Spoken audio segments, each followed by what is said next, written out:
지난 8월 어느 수요 예배 시간에 한 교육전사님이 말씀을 전하셨지요. 그런데 설교 중에 자신의 얘기를 하는 겁니다. 내용인즉슨 예수님 믿고 자신에게 일어난 변화가 있다면 말이 바뀌었다는 거예요. 청소년 시절 생각해낼 수 있는 모든 욕은 입에 달고 다녔다는 겁니다.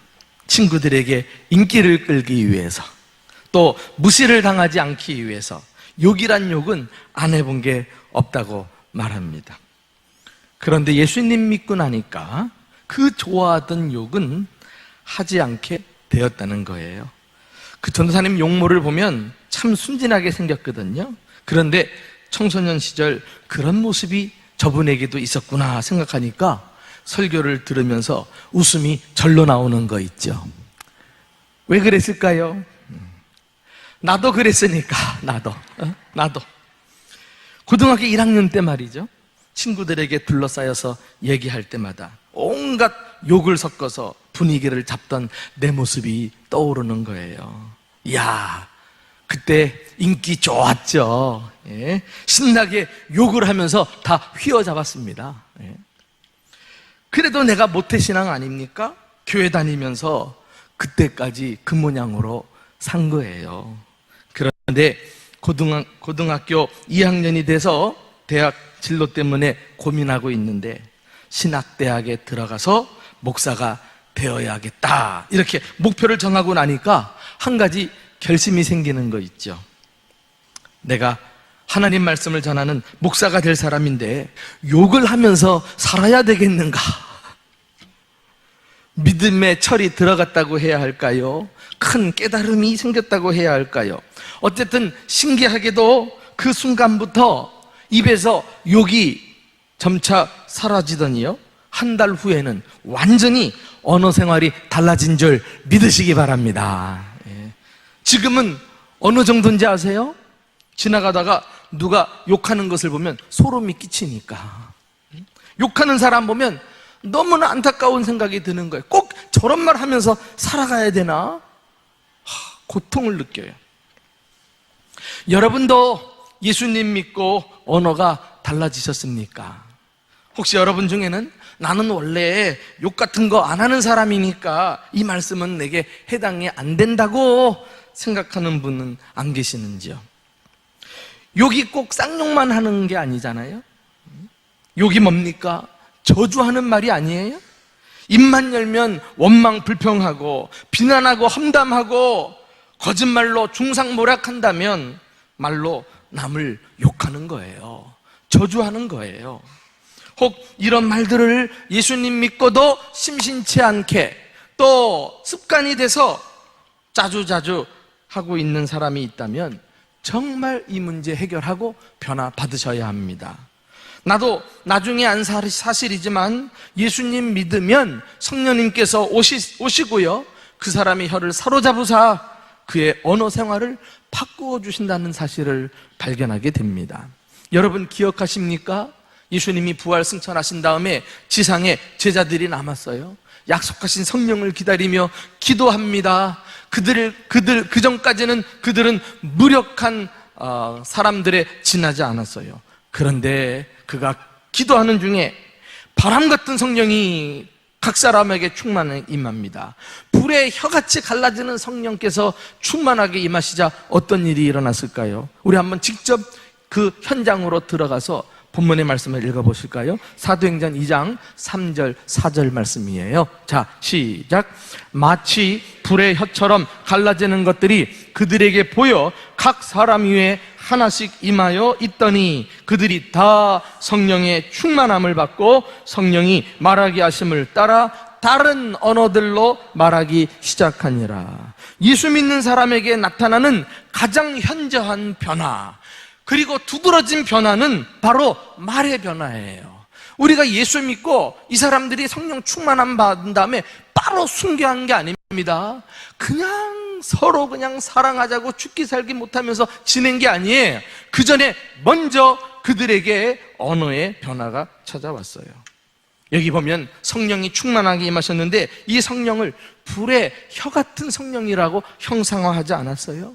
성령이 우리의 혀를 사로잡으시고 우리 언어를 깨끗하게 정화시키는 그런 분임을 묘사하고 있어요. 그래서 성령이 오시고 그들의 혀를 사로잡으시자 예전에 하지 않았던 다른 방언으로, 다른 언어로 말하기 시작했다 그랬어요. 우리는 이 다른 말을요, 그냥 하나님만 알아들으시는 신령한 방언이라고 지레 그냥 딱 해석을 해버리는데요, 그렇지 않아요. 이때 제자들이 주변에 모인 많은 사람들에게 말을 할 때 다 알아들었다 그랬어요. 근데 이들의 말의 내용이 달라졌어요. 혀가 바뀌었습니다. 이들은 이제 축복의 언어, 생명의 언어, 구원의 언어를 말하기 시작했고요. 당시 모였던 사람들이, 제자들이 말을 할 때 그것을 알아듣고 새로운 삶을 살게 된 줄 믿으시기 바랍니다. 이리하여 지상에 생명 공동체, 그리고 강력한 공동체가 그 변화된 입술로 주의 복음을 전함으로 세상이 감당할 수 없는 그런 공동체가 출현하게 된 것입니다. 이 놀라운 사건은 구약 성경에 이미 예고가 되어 있었죠. 바로 오늘 본문의 말씀입니다.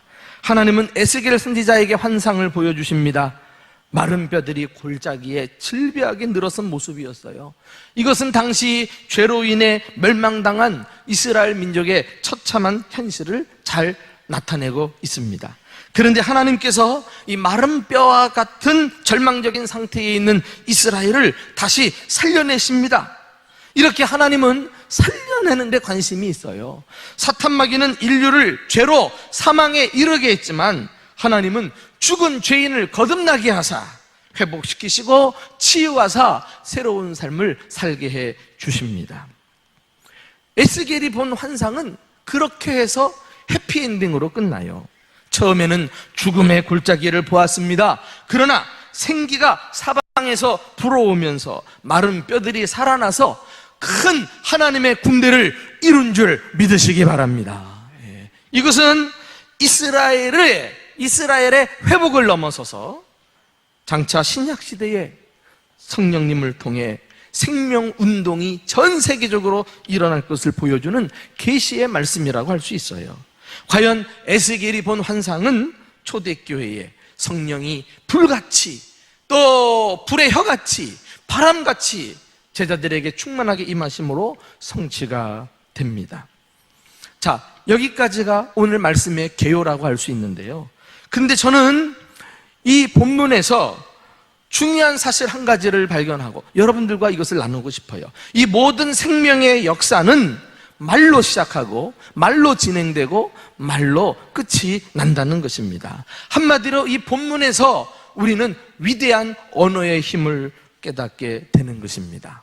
자, 이와 관련해서 오늘 본문을 가지고 몇 가지로 우리가 함께 교훈을 얻고자 합니다. 첫째로, 하나님은 말씀하시는 분이시다 라는 사실을 먼저 시작해야 할 것 같습니다. 자, 놀라운 기적사건이 일어나기 전에 하나님의 말씀이 있었어요. 우리 한번 직접 눈으로 확인해 볼까요? 4절과 5절 말씀입니다. 한 목소리로 읽어봅니다. 시작. 또 내게 이르시되 너는 이 모든 뼈에게 대언하여 이르기를 너희 마른 뼈들아 여호와의 말씀을 들을지어다. 주 여호와께서 이 뼈들에게 이같이 말씀하시기를 내가 생기를 너희에게 들어가게 하리니 너희가 살아나리라. 생명의 기적이 일어나기 전에 먼저 하나님의 말씀이 들려졌고, 그 말씀의 내용은 무엇이었어요? 주 여호와께서 말씀하시기를 너희가 살아나리라. 이 말씀은 천지 창조 시에 하나님의 말씀을 생각나게 합니다. 창세기 1장을 딱 펼치면은 하나님의 말씀이 뭐라 그러죠? 하나님이 이르시되 빛이 있으라 하심에 빛이 있었더라. 그렇게 해서 말씀으로 하늘과 땅을 만드시고 동물과 식물을 만드셨습니다. 하나님의 말씀은 창조의 말씀이요, 생명의 말씀이요, 능력의 말씀인 것입니다. 그런데요, 그 다음에 나오는 장면을 보면 하나님께서 인간을 창조하실 때 다른 생물들에게 주지 않은 하나님의 형상을 닮은 존재로 창조하시는데, 그 중에 하나님의 이 놀라운 언어의 특성을 인간에게도 부여하셨다는 사실을 아십니까? 그래서 인간도 말하는 존재가 된 것입니다. 알고 보면 원래 말은 인간의 것이 아니라 하나님의 것입니다. 모든 말의 주인은 하나님인 것입니다. 이 사실만 깨닫게 되어도 우리가 겸손히 말할 때마다 하나님 앞에서 하나님을 의식하며 말할 수 있습니다. 하나님은 우리에게 언어를 담아주시고 말하는 존재로 창조하신 이후에 우리가 이 말을 어떻게 사용하시는지 말에 대한 책임을 반드시 물으십니다. 자, 우리 한번 직접 그 내용을 살펴보실까요? 마태복음 12장 36절 이하인데 한 목소리로 읽어보겠습니다. 시작. 내가 너희에게 이르노니 사람이 무슨 무익한 말을 하든지 심판날에 이에 대하여 신문을 받으리니 내 말로 의롭다함을 받고 내 말로 정죄함을 받으리라. 우리는 말하면 그걸로 공중에서 사라진다고 생각하지만은 아니요. 주님께서 우리의 말을 다 모아서 심판날에 심판의 대상으로, 심판의 기준으로 삼으시겠다고 말씀합니다. 사람이 무슨 무익한 말을 하든지 반드시 심판을 받으리라. 여기 무익한 말이 뭐예요? 무익한 말. 우리가 알기 쉬운 한글 성경 번역이 많이 나왔는데 어떤 책에는 유익이 안 되는 말, 그리고 근거 없는 터무니없는 말, 그리고 가치가 없는 쓸데없는 말, 이런 거 입이 열렸다고 툭툭툭툭 그냥 하고 끝나는 게 아니라 주님이 심판하시리라. 영어 성경에는 careless word라 그래가지고 조심성 없는 말, 부주의한 말, 미처 생각하지 않고 툭툭 내뱉는 말, 그래서 자기는 좋았는데 듣는 사람이 실족하고 상처받고 그 뒷일을 책임지지 않는 무모한 말에 대해서 언어를 지으시고 우리에게 말의 특성을 담아주신 하나님께서 반드시 묻겠다는 거예요. 얼마나 이게 대단히 경고의 말씀입니까? 그리고 또 한 가지, 이 말로 인해서 네가 의롭다함을 받고 내 말로 정죄를 받으리라. 이게 무슨 말이에요? 내가 한 말로 천국 가고 내가 한 말로 지옥 간다는 거 아니겠어요? 우리가 알기로는 예수님 믿음 유무에 따라서 구원받느냐 안 받느냐가 갈리는데 이게 왜 구원의 조건이 바뀌었어요? 말로 바뀌었어요? 이걸 어떻게 해석해야 될까요? 다른 게 아니에요. 예수님 믿는 것과 그 사람이 하는 말을 동격으로 보는 거예요. 예수님 믿으면 반드시 언어가 바뀌게 된다는 거예요. 성령님께서 오셔서 그 혀를 사로잡으셨는데 왜 안 바뀌겠어요? 그럼에도 불구하고 예전의 습관대로 자기 말로만 출창하고 이렇게 세상 사람들처럼 살아가는 사람은 구원받지 않은 걸로 간주해버리는 거예요. 그러니 여러분, 우리는 예수 믿은 다음에 말의 열매를 맺어야 됩니다. 내가 하는 말에 책임을 져야 됩니다. 말로써 내가 예수 믿는 사람인 걸 드러내셔야 합니다. 심판거리니까. 야, 이것 보면 정말 내가 입이 열렸다고, 가까운데 입이 달렸다고 하고 싶은 말 마음껏 하고 다니는 거, 이것처럼 무모하고 지혜롭지 못한 게 없어요. 주님께서 그 말을 심판으로, 대상으로 삼으시겠다고 말씀하고 있는 것입니다. 두 번째, 우리가 또 말에 대해서 배워야 될 중요한 교훈 한 가지는 우리는 하나님처럼 말해야 한다는 것입니다. 하나님이 무익한 말을 심판하신다면 우리는 도대체 어떻게 말해야 할까요? 본문에서 그 해답을 발견하는데 바로 7절 말씀이에요. 7절. 자, 또 함께 보겠습니다. 시작. 이에 내가 명령을 따라 대언하니 대언할 때에 소리가 나고 움직이며 이뼈 저뼈가 들어맞아 뼈들이 서로 연결되더라. 하나님은 말씀하시는 분이죠. 그래서 하나님 홀로 말씀하시며 역사할 수 있지만 하나님이 일하시는 방법은 당신처럼 말하는 자들을 찾으십니다. 그래서 당신의 말씀을 입에 담아주시고 그 말씀을 대언하고 선포할 때 그를 통해서 이 땅에 하나님의 역사와 뜻을 이루어 가심을 믿으시기 바랍니다. 여기 대언하라. 그래서 대언한다는 단어가 오늘 본문에만 4절에도 나오고요, 7절, 9절, 10절에 무려 대언하니 대언할 때에 대언하였더니 대언하여 이르기를 에스겔이 자기 혼자 하고 싶은 말 한 적이 없어요. 하나님께서 하라는 말씀을 전하면서 기적을 경험한 것을 봅니다. 우리의 언어는 철저히 하나님처럼 말해야 돼요. 하나님이 원하시는 말을 해야 돼요. 듣고 하나님이 기뻐하실 말을 해야 돼요. 베드로전서 4장 11절에 만일 누가 말하려면 하나님의 말씀을 하는 것 같이 하라 그랬어요. 너무 중요한 언어 생활의 원리입니다. 우리 한번 다 같이 읽어볼까요? 시작. 만일 누가 말하려면 하나님의 말씀을 하는 것 같이 하고, 이 말은 하나님의 말씀의 성격과 코드가 다르면 하고 싶어도 다들한 말이에요. 그것은 하나님이 기뻐하시지도 않고 하나님이 원하시지도 않는 것이니까 말 잘못해서 사탄 마귀에게 틈을 내주고 그래서 이용당하지 말라는 거예요. 얼마나 많은 사람들이 예수 믿고도 이 언어 생활에 대해 자주자주 중요성을 망각하고 삶으로 입에 나오는 대로 그냥 내뱉어버려. 언제까지 이 모양으로 그 모습으로 살아가겠어요? 성령께서 여러분의 혀를 사로잡으셨습니까? 그렇게 말하려고 하더라도 이것은 하나님 기뻐하시는 게 아니지, 이것은 하나님이 원하시는 말씀이 아니지, 그러면 자제해야죠. 하나님의 말씀은 유익한 말씀이에요. 은혜로운 말씀입니다. 믿음의 말씀입니다.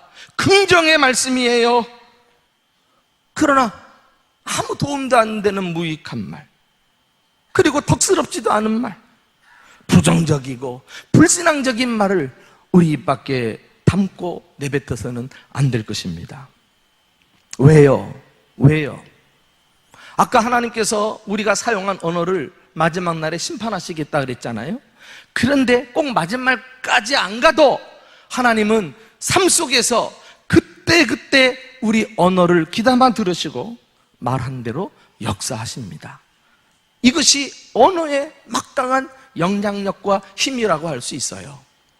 여러분 기억하십니까? 출애굽한 이스라엘 백성들이 하나님이 주신 가나안 땅, 젖과 꿀이 흐르는 땅을 향해서 광야를 통과합니다. 그런데 가데스 바네아라라는 곳에 와가지고 그들이 그만 실족하고 말아요. 믿음에서 떨어지고 말아요. 잘못을 한 거죠. 무슨 잘못입니까? 당시 정탐꾼들이 돌아와가지고 12명 중에 10명이 가나안 땅을 악평했어요. 참 어리석은 사람들이잖아요.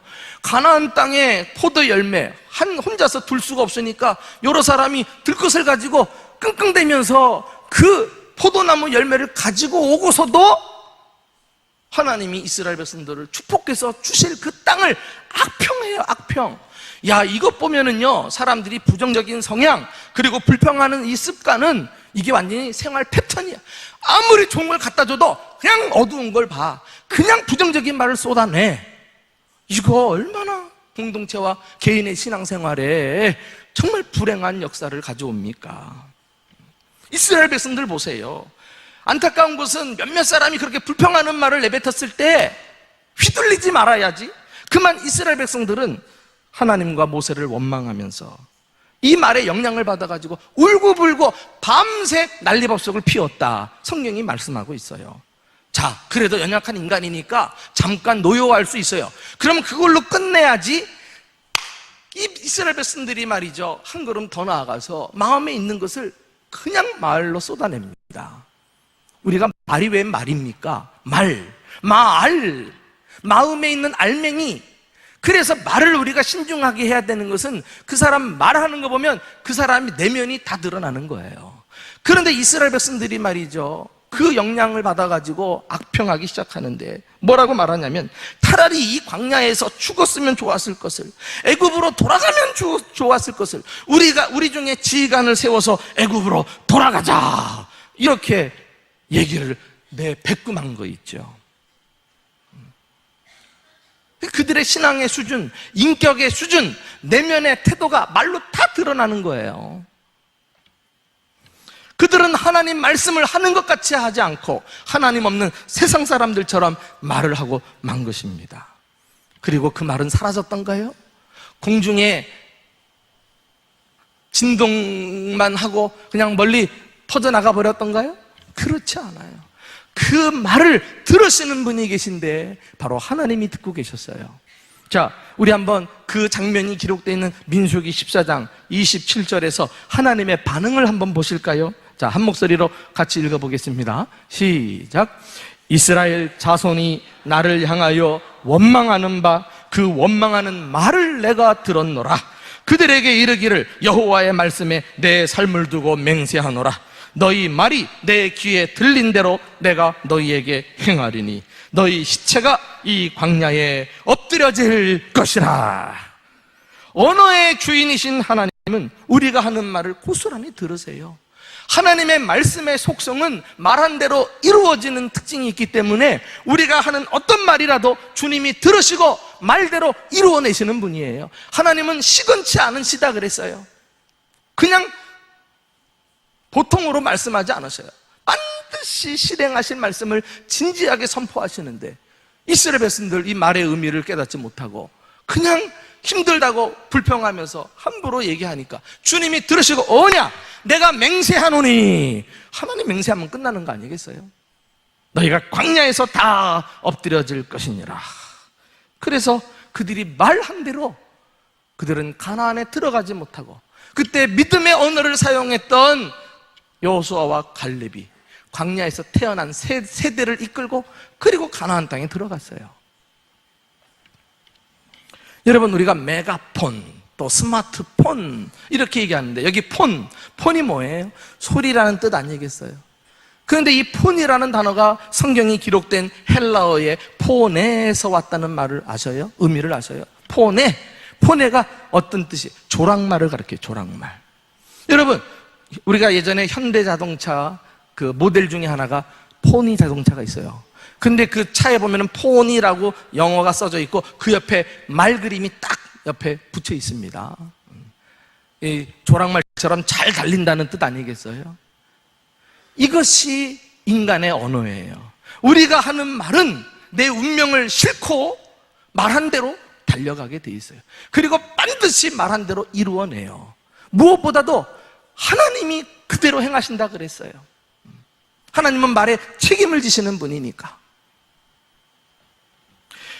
예전에 이집트 사람들은요, 이 하나님을 믿지 않는 상황에서 신기하게도 말은 말마다 그대로 이루어지니까 말에는 신비한 주술적인 마력이 있다고 믿고 말을 자제했어요. 함부로 말하기를 꺼려했어요. 하나님 안 믿는 사람들도 그렇게 신중하건만 우리는 어떻게 함부로 이야기하고 무익한 말을 하고 이렇게 살아갈 수 있겠습니까? 심지어 요즘 사람들은요, 언어의 힘을 알고 부정적인 말보다 긍정적인 말을 쓰는 경향이 많아요. 안내 문구도 부정적인 단어를 쓰면 사람들이 마음을 닫습니다. 오히려 역효과예요. 그래서 긍정적인 단어로 부드럽게 해서 마음을 열게 만듭니다. 예컨대 어느 저수지에 가면은 예전에 낚시금지 이런 경고문이 있었어요. 근데 요즘은 낚시금지보다도 물고기 안전지대 이렇게 써놔요. 듣기 참 좋죠. 물고기가 있으니까 잘 보호해달라 뭐 이런 거 아니겠어요? 옛날에 음식점 가면은 흡연금지 떡지떡지 붙여놨는데 어떤 음식점 가보면은 이렇게 써놨어요. 100세 이상 흡연 가능 이렇게 해놨어요. 100세까지 살고 나서는 뭐 흡연하든 말든 뭐 이런 말 아니겠어요? 참 재밌고 기발한 생각이 아닐 수 없어요. 이렇게 사람들은 부정적인 말, 금지여, 하지 마라, 이래서 안 된다 하는 말보다도 긍정의 말이 더 설득력 있고 마음을 열어서 따라가게 만드는 거예요. 마지막으로 오늘 설교의 결론으로 우리는 그 많은 말 중에 특별히 생명의 언어를 말해야 하겠습니다. 한번 따라할까요? 생명의 언어를 말하라. 하나님은 말씀하시는 분이시고 그리고 하나님처럼 말씀하는 자를 찾아서 그 입술에 하나님의 말씀을 담아두시고 하나님처럼 말하게 하심으로 이 세상을 변화시키는데 그 많은 말의 내용 중에 우리는 특별히 살리는 언어, 생명의 말에 신경을 쓸 필요가 있어요. 적극적으로 이런 언어들을 사용해야 합니다. 그래서 내가 하는 말을 보고도 야, 저 사람은 남들에게 말하는 거 보면 역시 그리스도인이구나, 이것이 말의 내용에서 확연히 드러나야 돼. 우리는 생명의 언어를 말해야 돼. 말을 듣고 살려내야 돼. 오늘 본문 말씀 보세요. 마지막 장면.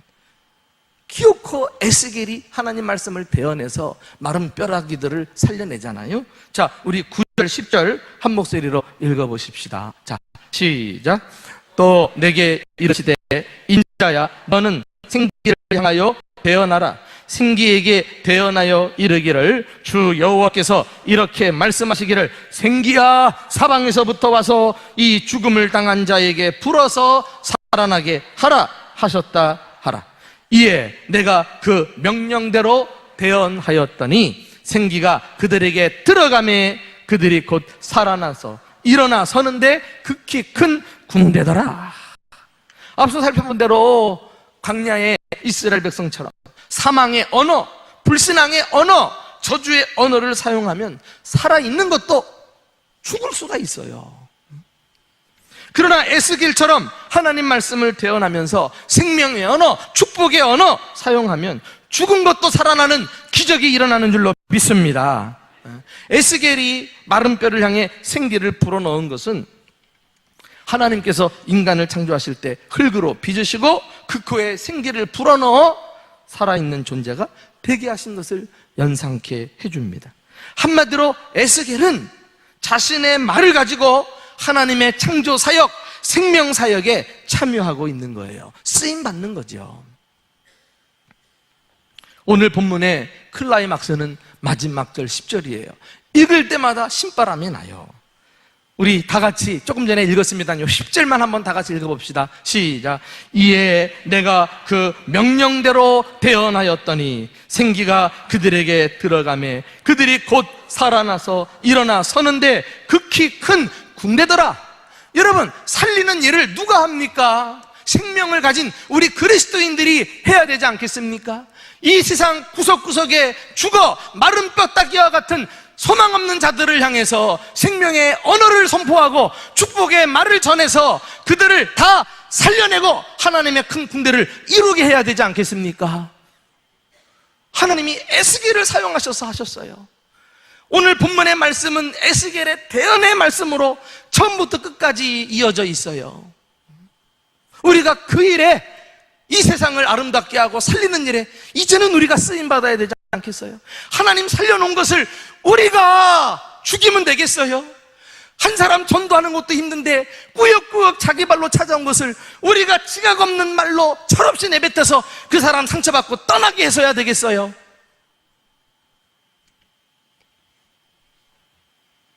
낙심한 자에게 힘을 주고 절망한 자에게 소망을 주고 쓰러진 자를 일으키는 이 능력이 생명의 언어에 있는 줄 믿으시기 바랍니다. 그러므로 이 시간 우리 결단해요. 이제부터 내가 예수 믿는 이유, 지금까지 살아있는 이유는 이 세상적인 말 다 끊고 인정해주는 말, 높여주는 말, 칭찬하고 격려하고 위로해주고 축복해주는 말. 나는 이 말만 하다가 가다 천국 가리라. 어떤 분들은 부정적인 말, 비판하는 말 해야 공동체가 잘한다.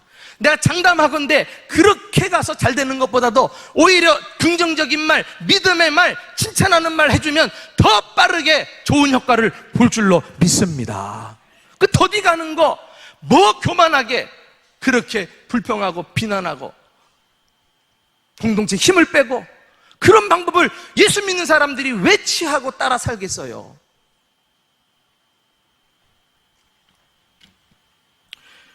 일본의 농사의 명인이라 일컫는 미야카와라는 사람이 있어요. 이 사람은 벼농사를 지기만 하면 풍작이니까.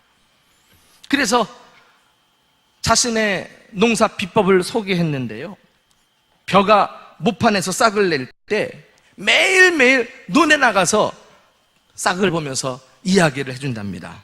싹들아, 쑥쑥 크게 자라거라. 잘 자라야 하느니라.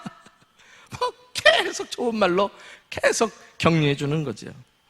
이렇게 정성 어린 말을 해주고 나니까 신기하게도요, 이 사람이 농사를 짓고 나면 보통 벼 이삭에는 한 그 벼달이 100개씩 달린다 그러거든요. 근데 이 사람은 400개씩 달린다는 거예요. 400개씩.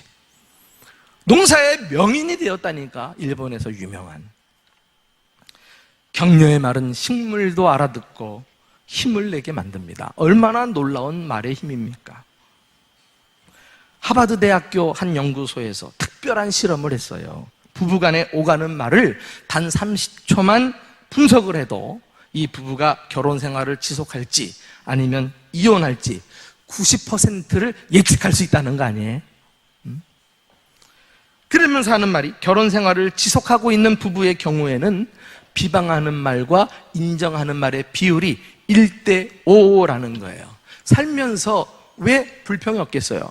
그래, 상대방을 비방할 수 있잖아요. 그러나 아무 문제가 안 돼. 왜? 더 많은 경우에 인정하고 존중해주는 말을 해버리니까.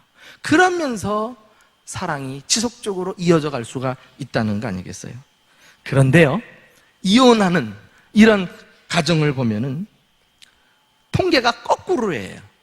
비방하는 말 5번 하면 존중하는 말 1번 할까 말까. 그러니까 말할 때마다 앙금이 쌓이고 상처가 깊어지고 하니까 어느 순간에 와장창 깨어지는 거예요. 예측된 일이죠. 예측된 일. 여러분, 이렇게 생명의 언어, 서로 인정해주고 지지해주고 존중해주는 말이 가정과 공동체를 세워준다는 사실을 깨달을 수 있기를 주님의 이름으로 축원합니다. 심지어 생명의 언어는 자기 혼자 중얼거려도 자기가 알아듣고 도움을 받아요. 실제로 혼잣말이 과연 효과가 있을까? 이 부분에 대해서 최근에 월스트리트 저널지에 한 기사가 실렸는데요, 혼잣말도 큰 효과가 있다는 거예요. 혼잣말은 사고의 한 부분으로서 말을 하면서 자신과 대화하고 말한 대로 생각을 한다는 거 아니겠어요?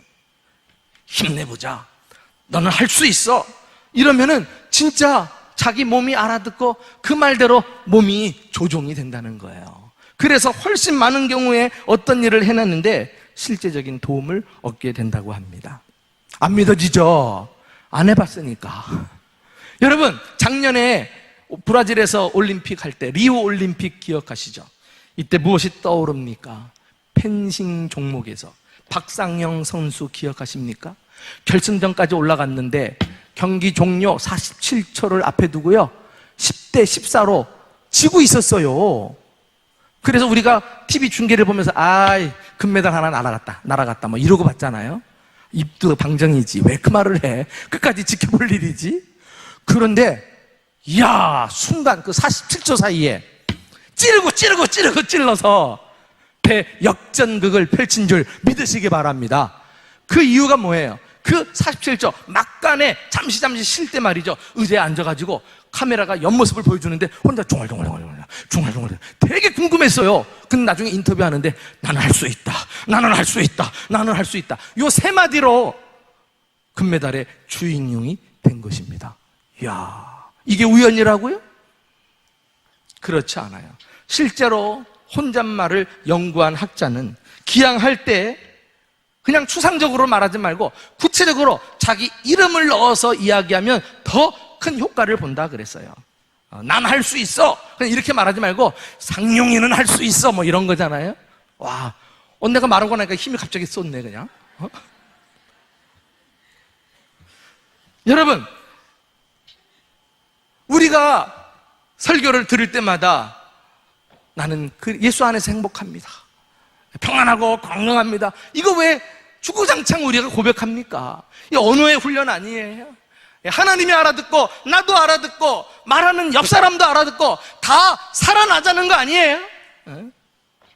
한 주간 첫날 이 언어를 긍정적으로 훈련하고 그리고 월요일부터 토요일까지 이 말대로 하나님 앞에 살아가자는 거예요. 예수님 믿고 언어가 달라지셨습니까? 이거 정말 달라져야 합니다. 모든 것이 달라진 언어로부터 시작해서 신앙생활의 열매를 맺고 신앙 인격이 성장하고 믿음이 쑥쑥 자라는 거예요. 그런데 이게 안 되면 다른 것 다 잘하다가 다 무너져 버려요. 말 한마디 잘못 쏟아가지고. 부정적인 언어, 불신앙적인 언어, 원망과 불평, 비난하고 저주하는 언어의 습관을 내려놓고 내 언어를 성령님께 내어드리고 이 성령이 내 혀를 사로잡으시사 축복을 말하는 언어로 이 시간에 바꾸어 주시기를 주님의 이름으로 축원합니다. 그러면 내 삶에 놀라운 기적이 일어나요. 생명의 역사가 일어나요.